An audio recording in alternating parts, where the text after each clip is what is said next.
Are you asking yourself, why didn't Rhaenys just end it there? Why didn't she just burn the Greens alive? All good valid questions, as she didn't mind murdering and slaughtering hundreds to maybe thousands of innocent lives with her dragon melees as she burst through the floor beneath them. So what's a few more highborn lives? How many licks does it take to get to the center of a Tootsie Pop? The world may never know. On this video, we're going to be discussing everything wrong with House of the Dragon's Green Council episode. Hey guys, it's Mike here with Quick Thought, where we discuss real world and fictional history alike. It was a bipartisan feeling that episode 8 was the best one yet throughout the fandom. That's because it possessed superior dialogue, was heavily unbiased, and had little to no focus on audience shock value, relying heavily on good old-fashioned storytelling and source material. This is exactly why we fell in love with the earlier seasons in Game of Thrones, and exactly why the series went on to be a groundbreaking success in the history of television. And when that awesome and critical source material ran out, this is exactly where the dilution of the later seasons of Game of Thrones started to creep in. Now, nowhere am I accusing House of the Dragon's first season of being anywhere close to the shitty quality that was season 8 of Game of Thrones. And as the source material in Fire and Blood is much more vague than in A Song of Ice and Fire, it was definitely expected that Ryan Condal, Miguel Sapochnik, and the other writers on House of the Dragon had a larger task on their hands when it came to developing character arc and filling in those gaps when needed. However, when the source material is a lack thereof, impulsive and forced blockbuster endings is not an adequate antidote to make up for what should be logical and sensical for the overall character and story development. And especially not in the name that it simply looks cool or awesome. Just remember we were in the writer's room one day and I was like, it would be awesome if Rhaenys just came through the floor on a dragon. It would be awesome if Rhaenys just came through the floor on a dragon. What? Bro, what are you talking about, man? That nigga's tripping. And is it just me, or are you getting the same vibes as... While Dany kind of forgot about the Iron Fleet and Euron's forces, they certainly haven't forgotten about her. You, are you dumb? Forced blockbuster endings in the sake to divert audience expectations serves no purpose other than pleasing fan service and shock value. These moments do nothing other than dilute a character's arc and subside their character's development, usually resulting in loose ends going untied, such as, why did Rhaenys burst through the floor as I'm sure there was an exit on the lower level? I mean, that surely would have saved lives, right? And it surely wasn't so Melees could breathe his hot, scorching dragon breath in the Green's petrified faces. Oh, and how about the innocent small folks' lives that was just lost without just cause? House of the Dragon co-writer responsible for this scene, Sarah Hess, says Rhaenys let the Greens live because, and I quote, "It's not Rhaenys' war and the rest of the casualties don't matter." What?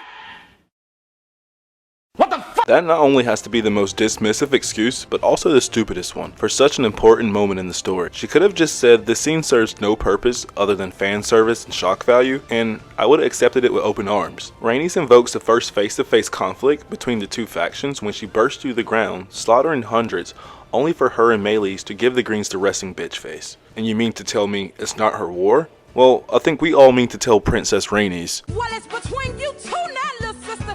Maybe it's just me, but I don't think you get to slaughter hundreds of people, flee the crime scene, and somehow convince the realm that you weren't the perpetrator. Which goes into Sarah's second point, that somehow the small folks' lives don't matter. With all the critiques, we would be within our right to give shitty season 8 of Game of Thrones.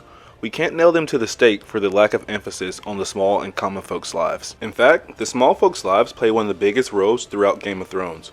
This is what Daenerys' entire arc was centered around, the small folks. From being an exiled princess who liberated slaves and protected women and children alike, to her later sinister arc, where she burned and killed those same people who she fought to save. Importantly noting, slaughtering the small folks was exactly why Jon, Tyrion, and everyone else turned on her. So yeah, sorry to break it to you, Sarah, but the small folks' lives, they do matter. And the fact that we have to do a PSA to remind people of the severity of the connection between the small folks and Daenerys further solidifies how disconnected this scene is from the real world nuance George attempts to install in his fantasy world and its characters. So I came across this meme on Twitter and I definitely had to share it as I think it definitely gives a good example of the real world nuance that George tries to instill in his fantasy. So we have Foley here, 31, getting married in 3 days. We have Tristan, 8. Dreams of becoming a knight, maybe even a knight of the Kingsguard, who knows? We have Sheila, 19, has been working in the laundry since she was 10. She's saving up to move to Highgarden. We also have Neela, 28. She's a baker, mother of 3. She has been helping her sick mother since childhood. We also have Carl, 54. He's a merchant, father of 4, and he feeds the orphans of Fleabottom. Like, these are people, right? Like, These people have lives, these people matter to the story, and to say that you can just slaughter these people, move on, and never address it, and it just simply doesn't matter, I think is a disjustice to George R. R. Martin's work. And for Miguel Sapochnik, the co-showrunner and director of House of the Dragon, I enjoy his work. He's undeniably talented and responsible for some of the best scenes on Game of Thrones. However, as the news came out that he will not be returning for season 2 of House of the Dragon, I think this is better than not. With all Sapochnik's talent, simply putting it, I think he's a director better suited for special occasions. Seasons to maybe where you want to go all out and add a little shock value, which can be useful when sprinkled in doses and used in sync with superior dialogue and storytelling. But as a everyday, every episode director, no. I think we're good on that. So hopefully the next person that they bring on, they get the niche. Because I know you guys really don't want a repeat of season 8 of Game of Thrones. I'll honestly probably be the first person in the fandom to say seasons 5 through 8 of Game of Thrones. Season 1 through 4 are solid. Solid. But as I've enjoyed House of the Dragon for the most part, I think I'm going to keep my optimism alive, at least for right now. And I think you guys should too. Now really quickly, I wanted to express my thoughts on the one scenario that came to mind that potentially could have helped this scene work out. And that's if Dreamfire or possibly Sunfire sensed Aegon II or Helena's fear and they came to their rescue. And the only reason I'm saying those two dragons rather than Vhagar, because there's no way Vhagar's fitting in the fucking dragon pit. It ain't happening, bro. However, it seems like the showrunners only get the connection between a dragon and its rider when it comes to Daemon and Caraxes. All the other riders and dragons, seems like they get the short end of the stick. Well, that's all I got for you guys on this video. Tell me what you guys thought about this huge change that they decided to go with. Be sure to give this video a thumbs up and be sure to subscribe. I'll be glad to have you guys around and I'll catch you on my next video. Later and peace out.